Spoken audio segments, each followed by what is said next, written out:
ꯃꯌꯥꯝꯕꯨ ꯆꯦꯅꯦꯜ ꯑꯁꯤꯒꯤ ꯃꯥꯏꯀꯩꯗꯒꯤ ꯇꯔꯥꯝꯅ ꯑꯣꯛꯆꯕꯒ ꯂꯣꯏꯅꯅ ꯏꯀꯣꯛꯅꯣꯅ ꯈꯨꯔꯨꯝꯖꯔꯤ꯫ ꯉꯁꯤꯁꯨ ꯃꯍꯧꯁꯥꯒꯨꯝ ꯃꯌꯥꯝꯒꯤꯗꯃꯛꯇ ꯌꯥꯝꯅ ꯅꯨꯡꯉꯥꯏꯔꯕ ꯐꯨꯡꯒꯥ ꯋꯥꯔꯤ ꯑꯃ ꯄꯨꯗꯨꯅ ꯂꯥꯛꯆꯔꯤ꯫ ꯋꯥꯔꯤ ꯑꯁꯤꯒꯤ ꯃꯃꯤꯡꯅ ꯃꯕꯨꯛ ꯐꯠꯇꯕꯤ ꯃꯧ ꯑꯍꯟ꯫ ꯋꯥꯔꯤ ꯑꯁꯤꯕꯨ ꯊꯥꯕꯤꯔꯛꯄꯤꯅ ꯑꯕꯦ NG꯫ ꯍꯧꯖꯤꯛ ꯃꯌꯥꯝꯒꯤ ꯃꯐꯝꯗ ꯋꯥꯔꯤ ꯑꯁꯤ ꯈꯨꯗꯣꯜ ꯇꯝꯖꯔꯛꯂꯒꯦ꯫ ꯃꯌꯥꯝ ꯄꯨꯟꯅ ꯇꯥꯃꯤꯟꯅꯔꯁꯤ꯫ ꯃꯃꯥꯡꯉꯩ ꯃꯇꯝ ꯑꯃꯗ ꯈꯨꯟ ꯑꯃꯗ ꯁꯈꯤꯇꯣꯝꯕꯤ ꯀꯧꯕꯤ ꯂꯨꯈ꯭ꯔꯥꯕꯤ ꯑꯃ ꯂꯩꯔꯝꯃꯤ꯫ ꯁꯈꯤꯇꯣꯝꯕꯤꯒꯤ ꯃꯆꯥ ꯑꯅꯤ ꯄꯣꯛꯂꯝꯃꯤ꯫ ꯃꯆꯥꯅꯨꯄꯥ ꯑꯍꯟꯒꯤ ꯃꯤꯡꯅ ꯏꯕꯣꯍꯜ ꯑꯗꯨꯒ ꯃꯆꯥ ꯑꯇꯣꯝꯕꯒꯤ ꯃꯤꯡꯅ ꯏꯕꯣꯇꯣꯟ ꯍꯥꯏꯅ ꯀꯧꯔꯝꯃꯤ꯫ ꯁꯈꯤꯇꯣꯝꯕꯤꯒꯤ ꯃꯆꯥꯅꯨꯄꯥ ꯑꯅꯤꯃꯛ ꯁꯨꯕ ꯅꯣꯝꯕ ꯀꯜꯂꯤ, ꯅꯤꯁꯥ ꯄꯁꯥ ꯆꯥꯗꯦ꯫ ꯈꯨꯟ ꯂꯩꯀꯥꯏ ꯑꯗꯨꯗ ꯃꯆꯥ ꯃꯁꯨ ꯋꯥꯔꯛꯄꯗ ꯁꯈꯤꯇꯣꯝꯕꯤꯒꯤ ꯃꯆꯥꯒꯤ ꯃꯇꯧ ꯇꯝꯖꯧ ꯍꯥꯏꯅ ꯍꯥꯏꯅꯔꯝꯃꯤ꯫ ꯃꯧ ꯈꯔ ꯂꯧ ꯈꯥꯎꯅ ꯈꯥꯎꯅ ꯑꯁꯨꯝꯅ ꯋꯥꯔꯤ ꯁꯥꯟꯅꯔꯝꯃꯤ꯫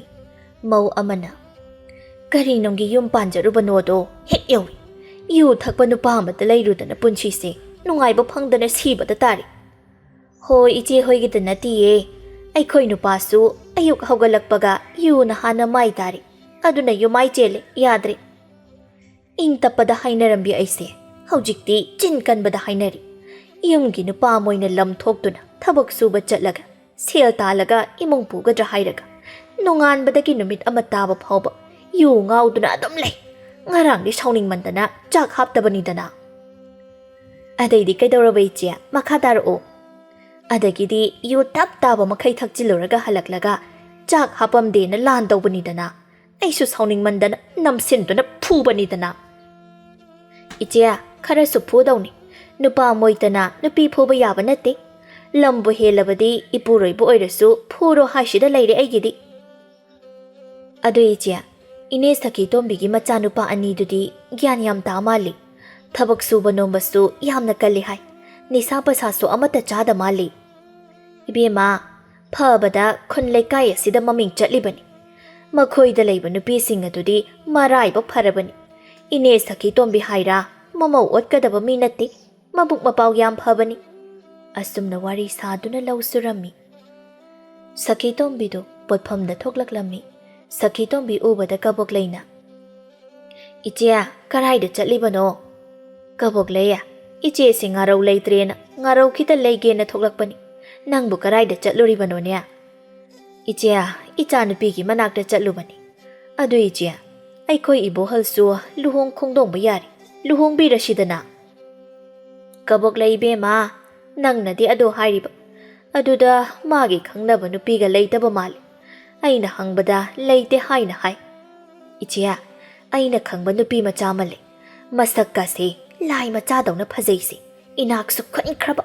ꯅꯨꯄꯤꯁꯨ ꯃꯇꯣꯝꯇ ꯄꯣꯛꯂꯤꯕ. ꯏꯆꯦꯅ ꯌꯥꯔꯗꯤ ꯅꯨꯄꯤ ꯃꯆꯥꯗꯣ ꯑꯩꯈꯣই ꯏꯕꯣꯍꯜꯒꯤ ꯍꯥꯏꯅꯔꯨꯔꯁꯤ ꯍꯥꯏꯕꯕꯨ ꯏꯆꯦꯕꯨ ꯀꯔꯤ ꯈꯜꯂꯤꯒꯦ?" "ꯏꯆꯦꯗꯤ ꯁꯦꯜ ꯄꯥꯏꯕ ꯄꯥꯏꯗꯕ ꯀꯔꯤꯁꯨ ꯈꯟꯗꯦꯗ. ꯃꯕꯨꯛ ꯃꯄꯥꯎ ꯐꯔꯒ ꯂꯣꯏꯔꯦ." "ꯏꯆꯦ, ꯃꯕꯨꯛ ꯃꯄꯥꯎꯁꯨ ꯐꯈ꯭ꯔꯕꯖꯥꯠꯅꯤ. ꯅꯆꯤꯟ ꯊꯤ ꯍꯥꯏꯅꯤ. ꯑꯋꯥꯠꯄ ꯑꯃꯠꯇ ꯍꯦꯛ ꯂꯩꯇꯦ ꯁꯤ." "ꯃꯕꯨꯛ ꯃꯄꯥꯎꯕꯨ ꯐꯔꯕꯗꯤ ꯏꯆꯦꯒꯤꯗꯤ ꯌꯥꯔꯤ. ꯏꯆꯦ ꯋꯥꯐꯝꯁꯦ ꯏꯆꯥꯗ ꯑꯃꯨꯛꯇ ꯍꯪꯈꯤꯒꯦ, ꯑꯗꯨꯒ ꯍꯥꯏꯔꯛꯂꯒꯦ." "ꯍꯣꯏ ꯍꯣꯏ ꯏꯆꯦ, ꯑꯗꯨꯗꯤ ꯑꯩꯁꯨ ꯑꯃꯨꯛ ꯆꯠꯅꯕ ꯇꯧꯔꯒꯦ." ꯑꯁꯤ ꯍꯥꯏꯗꯨꯅ ꯀꯕꯣꯛꯂꯩꯗꯨ ꯆꯠꯈꯤꯔꯝꯃꯤ꯫ ꯁꯈꯤꯇꯣꯝꯕꯤ ꯃꯥꯁꯨ ꯃꯥꯅ ꯂꯩꯒꯗꯕ ꯄꯣꯠꯆꯩꯁꯤꯡꯗꯨ ꯂꯩꯗꯨꯅ ꯍꯜꯂꯛꯂꯝꯃꯤ꯫ ꯁꯈꯤꯇꯣꯝꯕꯤ ꯑꯁꯤ ꯃꯤꯅ ꯕꯦꯕꯥꯔ ꯌꯥꯝꯅ ꯇꯧꯅꯩ꯫ ꯁꯈꯤꯇꯣꯝꯕꯤꯁꯨ ꯃꯌꯨꯝꯗ ꯍꯜꯂꯛꯇꯨꯅ ꯆꯥꯛꯈꯨꯝꯗ ꯆꯪꯗꯨꯅ ꯆꯥꯛ ꯊꯣꯡꯅꯕ ꯇꯧꯔꯝꯃꯤ꯫ ꯏꯕꯣꯍꯜꯁꯨ ꯆꯥꯛꯈꯨꯝꯗ ꯆꯪꯉꯛꯏ꯫ "ꯏꯃꯥꯅ ꯊꯣꯡꯂꯕ꯭ꯔꯣ? ꯑꯩ ꯊꯣꯡꯂꯒꯦ, ꯏꯃꯥ ꯋꯥꯔꯅꯤ." "ꯏꯃꯥ ꯋꯥꯗꯦꯗ, ꯏꯃꯥ ꯑꯗꯨꯝ ꯊꯣꯡꯂꯒꯦ. ꯑꯗꯨ ꯑꯆꯧꯕ, ꯉꯁꯥꯏꯗꯣ ꯅꯗꯣꯝꯆꯥ ꯀꯕꯣꯛꯂꯩ ꯊꯦꯡꯅꯩ. ꯅꯗꯣꯝꯆꯥꯅ ꯋꯥ ꯑꯃ ꯍꯧꯗꯣꯔꯛꯏꯅꯦ." "ꯏꯃꯥ, ꯏꯟꯗꯣꯝꯆꯥꯅ ꯀꯔꯤ ꯋꯥ ꯍꯧꯗꯣꯔꯛꯂꯤꯕꯅꯣ?" "ꯑꯇꯩ ꯅꯠꯇꯦꯗ, ꯅꯪꯒꯤ ꯂꯨꯍꯣꯡꯕꯒꯤ ꯋꯥꯔꯤꯅꯤ. ꯅꯟꯗꯣꯝꯆꯥꯅ ꯅꯨꯄꯤ ꯑꯐꯕ ꯑꯃ ꯂꯩꯔꯦ ꯍꯥꯏꯕ. ꯑꯗꯣ ꯏꯆꯥꯕꯨ ꯀꯔꯤ ꯈꯜꯂꯤꯕꯒꯦ?" "ꯏꯃꯥ ꯍꯣꯏꯅ ꯐꯅꯤ ꯈꯟꯕꯗꯣ ꯑꯗꯨꯝ ꯇꯧꯕꯤꯌꯨ. ꯅꯆꯥꯒꯤꯗꯤ ꯏꯌꯥꯗ ꯌꯥꯏꯌꯦ." "ꯐꯔꯦ, ꯏꯆꯥꯅ ꯌꯥꯔꯦ ꯍꯥꯏꯔꯕꯅꯤꯅ ꯏꯃꯥꯅ ꯅꯗꯣꯝꯆꯥ ꯀꯕꯣꯛꯂꯩꯅ ꯍꯥꯏꯔꯤꯕ ꯅꯨꯄꯤꯗꯣ ꯌꯦꯡꯂꯨꯔꯒꯦ." "ꯍꯣꯏ ꯏꯃꯥ." "ꯍꯩꯃꯥ, ꯏꯃꯥꯗꯤ ꯏꯀꯥꯎ ꯍꯦꯛ ꯃꯣꯔꯣꯛ ꯃꯦꯠꯅꯕ ꯉꯥꯔꯤ ꯉꯥꯜꯍꯧꯗ꯭ꯔꯦꯗꯅ." "ꯏꯃꯥ, ꯉꯥꯔꯤꯗꯣ ꯂꯧꯔꯒ ꯑꯣꯏꯅ ꯃꯦꯠꯂꯁꯤ." "ꯍꯣꯏ ꯍꯣꯏ, ꯑꯗꯨꯝꯅ ꯇꯧꯔꯁꯤ." ꯁꯈꯤꯇꯣꯝꯕꯤꯁꯨ ꯆꯥꯛ ꯂꯣꯏꯔꯗꯨꯅ ꯃꯆꯥ ꯑꯅꯤꯒ ꯆꯥꯛ ꯆꯥꯃꯤꯟꯅꯔꯝꯃꯤ꯫ Ibohalga ibotongasu chak toktuna thabak chatkirami. Hoi hoi, adumna taurasi. Sakhitombisu chak loiraduna macha aniga chak chaminarami. Ibohalga ibotongasu chak toktuna thabak chatkirami. Sakhitombi imung chairibasingdo phajana loisin tasinduna loiraga kaboklai hoida laklami. Sumanga duda leptuna kaboklai na tanaba mawongda kaurami. Kaboklai su taraduna mapanda thoglai. Sakhitombi leptuna leirambadu ubada kaboklai nokphet tauna. Iche laklibro. Mangola sida kakhalo iche. Nanau phida lauthokloge. Yare kaboklai. Phidaga lauthokloran. Iche sida sum phamlagi. Iche na laklibase ataigi natti. Nang ngasai hairambado adugi laklibani. Iche aikhoi ibohal nabo kari hairige. Aikhoi achawbagidi mama aina phani khanbado adum taw haina hai. Ado nupi macha dubu kayumno. Iche nupi macha dubudi moirang themni iche. Adudi yekli thoknatri. Numit aphaba ama yengduna chatlurasi. Kaboklai harauna. Hoi iche chatlurasi. Asumna wari sanaduna lairami. Asumna numit aphaba ama yengduna ibohalgi nupi yengba chatlami. Thabasu kaboklaina haibadagi hana khanglabani. Aduna thabasu harau harau taurami. Inama phaksidi hekta phambiyo. Kaboklaiga Sakhitombigasu phak aduda phamlami. Kaboklaina thaba nacha nupido amukta kauthorau. Hoi hoi kauthoraki. Ngaihakta phambiramu. Asi haiduna thabado imungda changduna machanupi thoinubu puduna mapanda thoglai. Sakhitombi masu thoinu ubada mamau oininglammi. Thoinu masak matau yamna phajai. Sakhitombi kaboklai tangtanaba mawongda asumna hai. Kaboklaya nupi macha sidi masak onthokna phajakreda. Aina haidro iche masaka yamna phajabanina. Masini iche hoigi yumdugi mau oiradi mungan ngandoini iche. Asumna makhoi wari sanarami. Luhongbagi wari su sanarami. Asumna ahal masenna sinduna numit aphaba ama yengduna thoinuga ibohalga luhonglami. Thoinu ahingdu matumba yaramde. Mamana mau anobidi yaho ngangadabani haibaduda tumluraga yahau thengkhrabadi khanna tumlamde. Thoinudu nonganba ngaibada awaba ama oire. Thoinudu haugatuna mapanda thoklai. Pungmamamduna lairambadu ubada kina amuk senchilai. As kaino nongsibo sungan ngandribasibo. Yumda lairingaidadi nongsi yam thuna ngali. Asi khanduna phamung aduda makhong yanthaduna phamduna lai. Ibohal na mikap thoglakpada magi nupina phamduna lairambadu ubada. Kaidore phamduna lairabade tumba yadrabo. Yadre. Imana mau oiradi yahongan dawni haye. Amuk tumtharuraga yahau thengladi moi mause yahau thengi haina haina khini. Ibohal magi nupiki icham chamjaba mataw aduda nokphe tawjai. Thengoi tumo ai haudorake. Thoino harauna asengbagi haudorakadra. Asengbagi haudorake. Adudi ai tumage ko. Hoi tumo. Thoino do phamungda kakhattuna tumlammi. Ibohal magi nupigi mawongdo yenglaga nokchari. Ayukni thoinodo lamadu butairi. Mayumda amukta tairaktabana loiri. Pumlang heklangi. Sakhitombisu yahongan na haugatpa oibana haugalai. Mamau nupina lam taiduna lairibadu ubada Sakhitombi mabukningda asumna khalli. Kari lam khutaino ni tauribasibo. Mangol se pumlang langdana loiridana taurisidia. Sakhitombi mamau bu kaurami. Mawa thoino ithak thakatna. Hawi ma kai haige ma. Mawa lam se ima taibiragi. Nangne iru mai thajaduna ne maira langnaba tauraro. Yarani ima ai losilagi.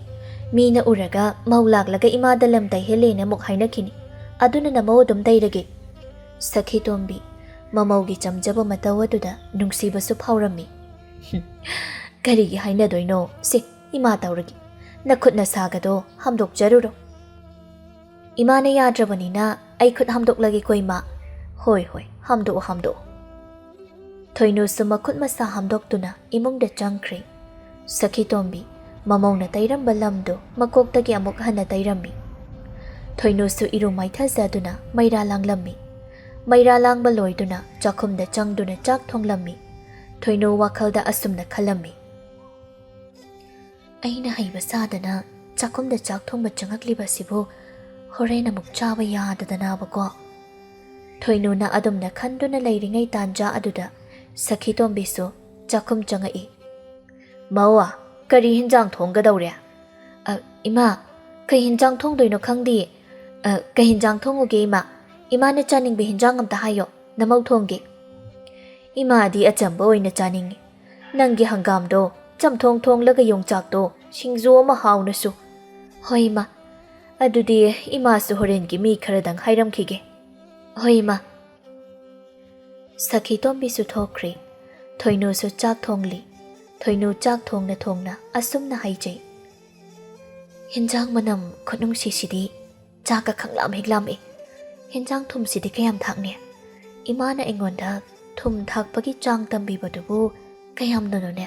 ꯀꯥꯎꯊꯣꯛꯈ꯭ꯔꯦꯗ꯫ ꯊꯨꯝ ꯈꯨꯕꯥꯛ ꯑꯃ ꯊꯥꯛꯂꯒꯦ꯫ ꯑꯁꯨꯛ ꯌꯥꯝꯕ ꯍꯤꯟꯖꯥꯡꯁꯤꯗ ꯊꯨꯝ ꯈꯨꯕꯥꯛ ꯑꯃ ꯊꯥꯛꯄꯗꯤ ꯀꯩꯁꯨ ꯌꯥꯛꯑꯣꯏ꯫ ꯑꯁꯤ ꯍꯥꯏꯗꯨꯅ ꯊꯨꯝ ꯈꯨꯕꯥꯛ ꯑꯃ ꯊꯥꯛꯂꯝꯃꯤ꯫ ꯏꯕꯣꯍꯜꯁꯨ ꯆꯥꯛꯈꯨꯝꯗ ꯆꯪꯉꯛꯏ꯫ ꯃꯥꯒꯤ ꯅꯨꯄꯤꯅ ꯍꯪꯒꯥꯝ ꯃꯄꯥꯜꯒꯤ ꯐꯅꯦꯛ ꯐꯤ ꯏꯟꯗꯨꯅ ꯃꯀꯣꯛ ꯍꯥꯏꯐꯦꯠ ꯀꯨꯞꯇꯨꯅ ꯆꯥꯛ ꯊꯣꯡꯂꯤꯕꯗꯨ ꯎꯕꯗ ꯏꯕꯣꯍꯜ ꯋꯥꯈꯜꯗ ꯑꯁꯨꯝꯅ ꯈꯜꯂꯤ꯫ ꯑꯩꯒꯤ ꯅꯨꯄꯤꯁꯦ ꯐꯗꯤ ꯐꯖꯕꯖꯥꯠꯅꯤ꯫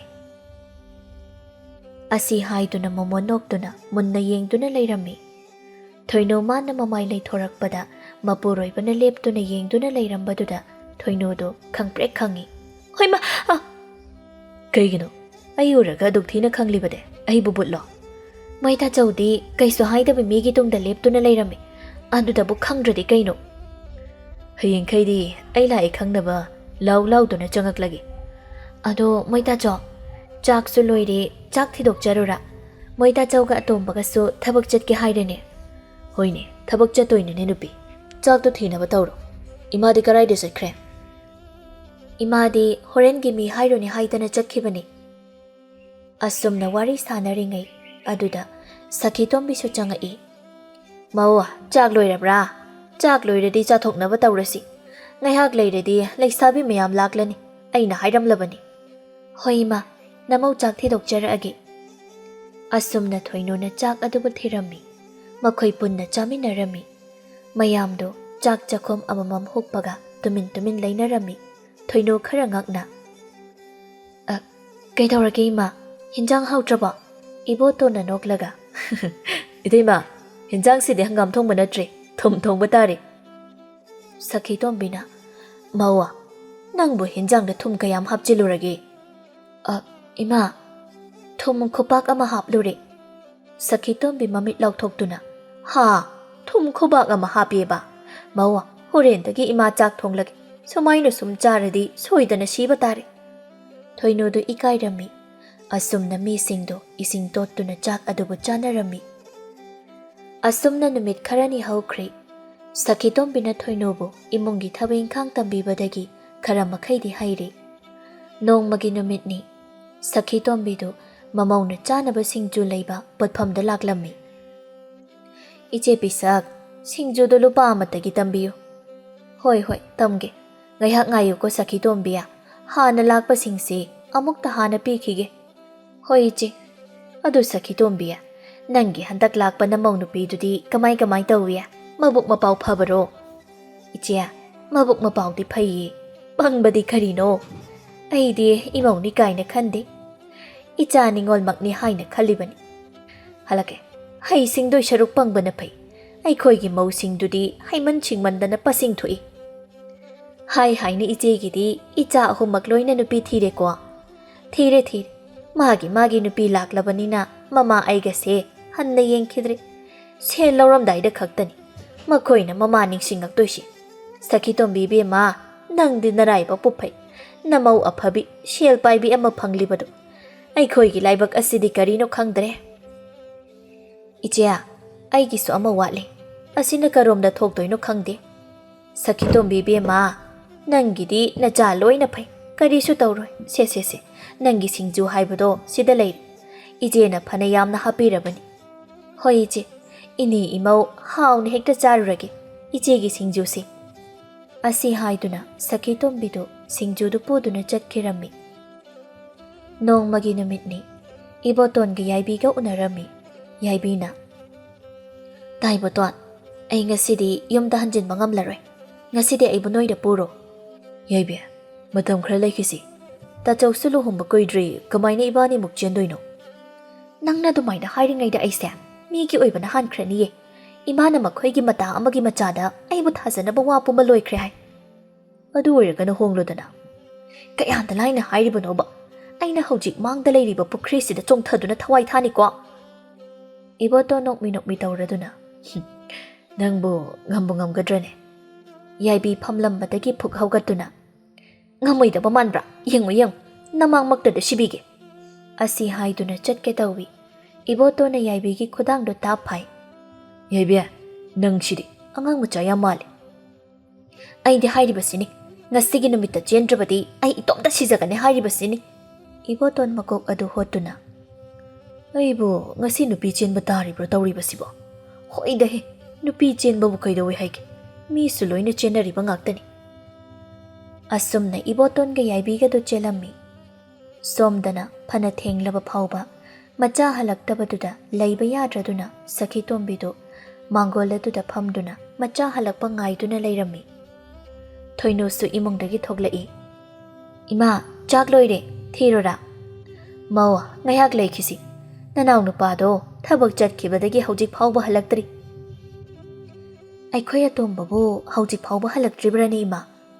Halaktrine ima su leiba yadadan mangola shida leiramliba asini.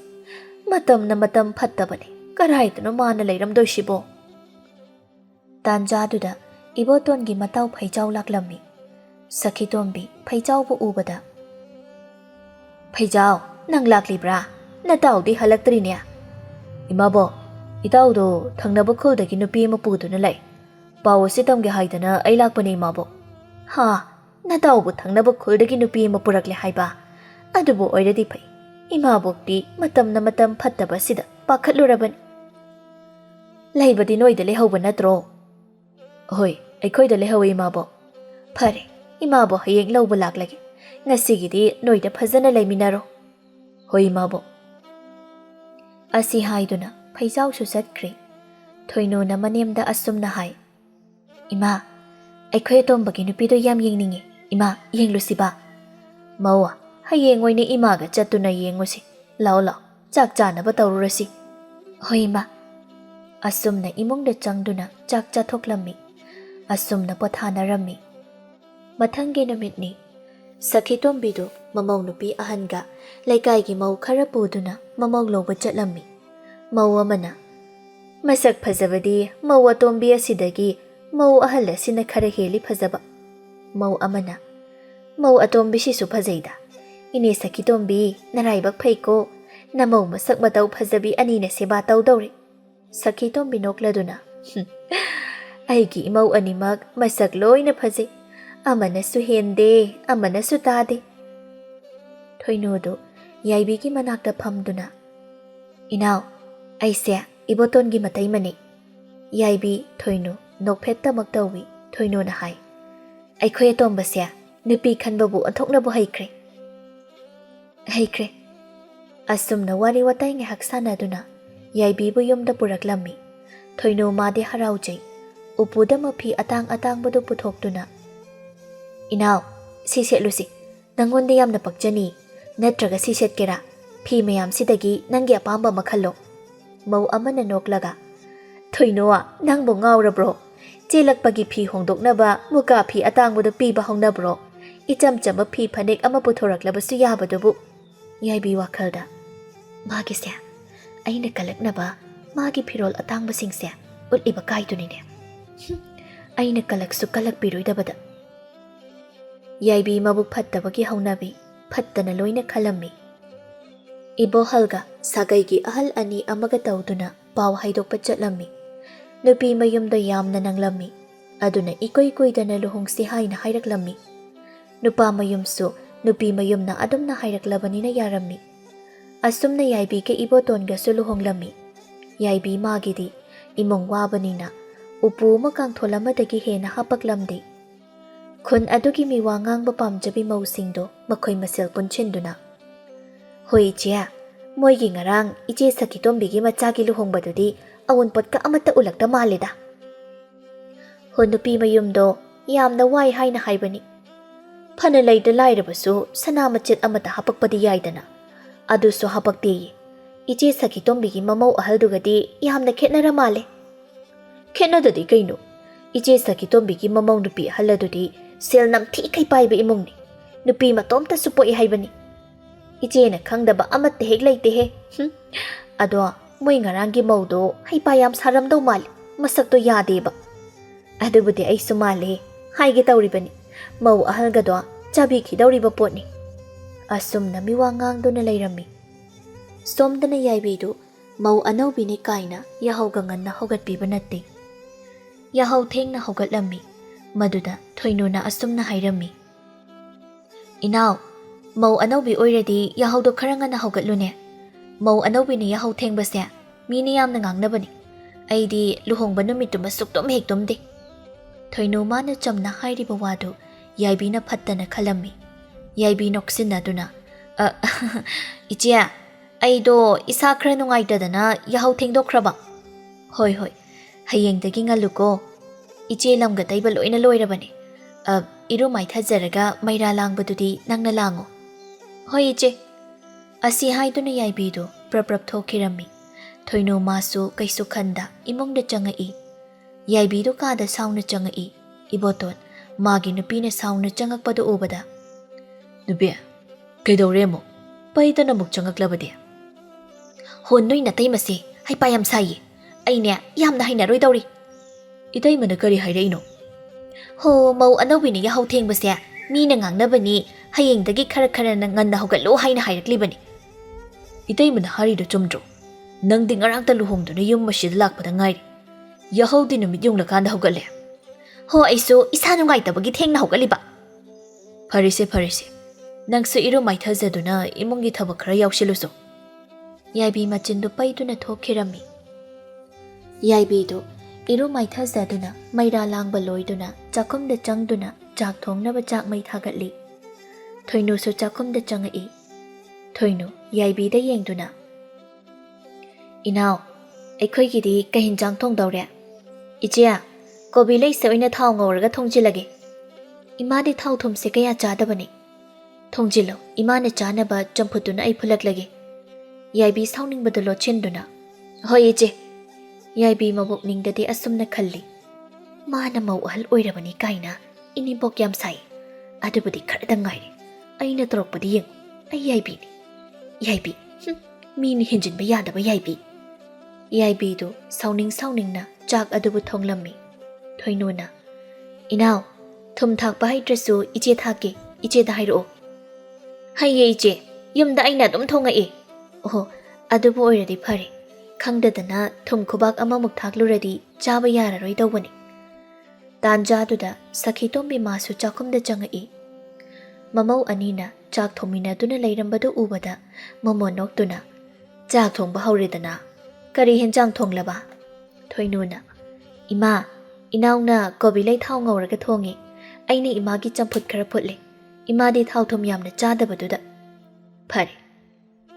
Mawa tombiya khangdaba lairabasu nacheda hangu. Hoi ma. Asi haiduna Sakhitombi su thokri. Ayuki chak ising su tokli. Thoinodo sanagi lik ama paiduna yaibigi kada changai. Yaibido phamungda tumduna lairami. Inaw, nangbu tumlibro. Nungthil tumsinganune nangbo phattabani. Ichea tumba nateda sumhiplambani. Adubo oiradi phai. Si yengo. Sigi likse nangi oijaro. Nangi nangaksamdo ihang hangbudu iche nungaiti. Yanida iche dum siyo. Iche gidi sigumba likse ani ahumsui. Aduna nang sinaro. Si lawshilo.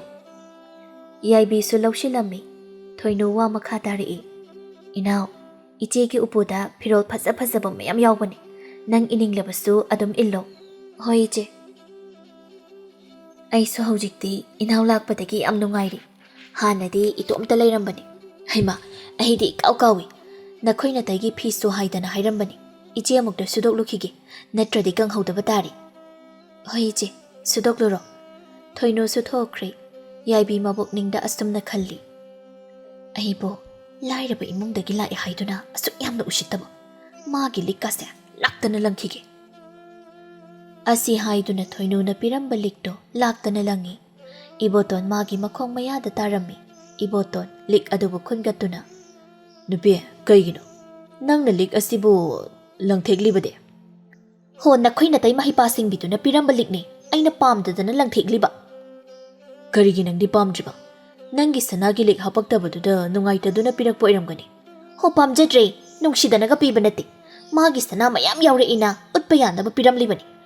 Noina de, Nakhoi Tay Masia, Noina de Pai Haina Kali. Masia, Mabuk Ama Sing de. Lona Bido Mangai, Mana Gondi Yang Silisi. Nupia, Yari Drangsu. Karasu Pana Kanbata Mukidorginambo. Ho, I did book Patabine, Patabi, I soloin a Kambajani. Nakhoi Tay Masia. Sel by be among the Gilak when Haituna, no in a kiribato. Lie be among the Gilak by Quidi, Kanamto she be banate. Asi Hiram do not sound at all kirami. Madam na asum how kibana, Yaibi Magi Mo Matauso, Nong Monomagitap Natap na Honga e. Yaibi how dikti, like I jatuna, Miwangangba, Tabak like Tokpataurami. Imongi Tabaksu, Toino Manataurami. Toino Sut Halep Lambi. Toino Talep Letabada, Imonga do the lady Bami Singdo, Loina Haraunarami. Adubu Yaibi Madi Harauramde. Toino the Pokridagi is sing Bartin Namasok to Nakari. Madu Ubada, Sakiton Bipakatna. Hey Mawa, Karina Doriba the Bo, is sing Bartin the Tamunia, Arumba the Tanganoa. Ima, Iru might has another sing a matalaitre, Adugi Honbani. Nanauna mine Honjani, Nang Nakarigi Holibano. Sakitombi, Imong Lom the Onchinduna, Mamong Nupi Atombi Bukaurami. Yaibi Masu, Tum Lubagi Makok Maru Ichao Chauba Makai, Mapan the Togle. Ima, Skage Nang Bui sing Sekara Sokjin Bayadro, Najes and Ising Sok to the Ladamia. Ijini sing Sok Laga, I get to Hibano. Najegi Piba Masida, Arumba Tang with the Imanoite. Soy Bahibase, Tamanga Banate.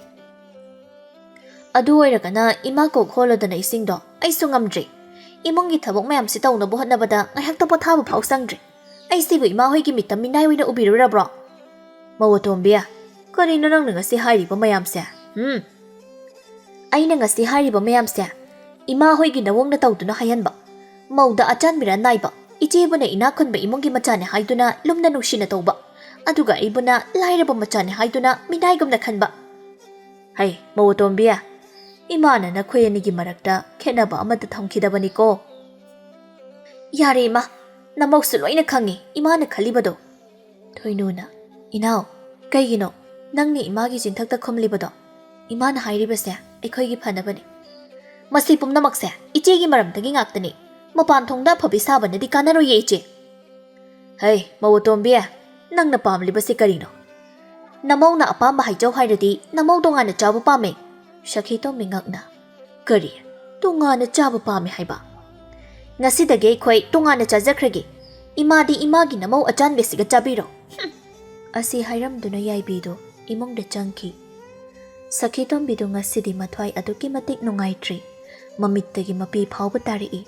Toino, Manemgi Matawaduda, Masu Nungai Ramde. Ima, Angang na Haibabu, Karisu Kanjiluno. Ngay haksaw bagi pangang dangang jaribani. Mawa, imana khwaidagi pamjadaba, tongana chanaba haibado. Imong asidasu chanaga dawri. Ima, kaidawbagi tongana chadoino. Imana yadaba thabak amata na chana mauna tawjaruye. Ima, aikhoy atomba laklaga phajana wari sarasi. Asi haiduna manembu themlammi. Yaibi madi chakumdagi magi mapot machay mayamdu honjinduna. Moigi kada chakum machama semduna chak thonglammi. Ibo halga ibo tongasu thabak halaklammi. Machil manawdu thabak halakpaga chakum da changai. Ibo halna. Madaima chak thiru chak lambada loiri. Imadi chak khrabra. Thoino nungaitana. Imadi chak chaning de haiduna chakidre. Ibo tona. Kaigino daima. Imabu masangam dabra. Thoinuna ngasai thokkiba pumba ibotonda tamlammi. Iboton chawna moigi kaada changaktuna chak thongduna leiriba magi nupi adubu thongak chei aduna kalli. Nupa kaino ngawrabro thongak chei aduna mingonda hekta kalli. Iboton chawna kanage ayabu yauraga nangshida tongan charibana ha asi haiduna magi nupibu phurammi. Yaibi manemgi manakta senchilaktuna manemgi makhong soktuna ima namau yamna lankre namau ba mukta ngakpiyo namau amuk khana tongana chage haidaroi. Sakhi tombina machabu khamdoklammi. Atomba karigi imauda phuribano imauda phuba yade. Mau tombiya kaidonungda to khaitage haibu wakhalse khalloidabani. Matam pumbada punchina wakhangadabani ko. Ima namau wakhal tajari namau yamna lankre. Namit asidagi yaibisu wakhal tarami. Asumna sakhi tombigi imongdo nungsi chanana nungaina pankhirammi.